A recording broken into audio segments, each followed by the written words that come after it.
एक मी जेवढे पैसे कमवले त्याच्यात तिप्पट पैसे कमवू देत.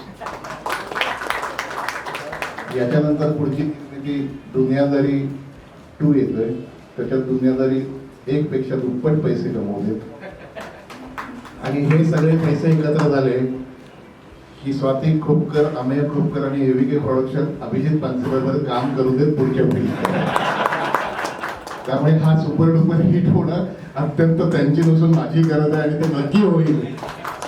आणि अमेय सुधीर कोलते आणि मराठी मधला आमचा लाडका मित्र आणि हेवा वाटतो, कारण 24 तास या फिल्म या जगतात आणि स्वतःच्या फिल्म मध्ये असणारा माणूस संजय जाधव याचा दिग्दर्शक आहे. आणि हे वर्ष संजय तुझं आहे, तुलाही खूप शुभेच्छा. बॅक टू बॅक 2 सुपरहिट तुझ्या फिल्म्स या वर्षात येतात. आणि बाकी सगळे प्रसाद, DOP, सगळे सगळे सगळे लोक, निनाद बत्तीन आणि सगळ्या युनिटला माझ्या मनापासून शुभेच्छा. ये रे रे पैसा 3 लाख मनापासून शुभेच्छा. थँक्यू.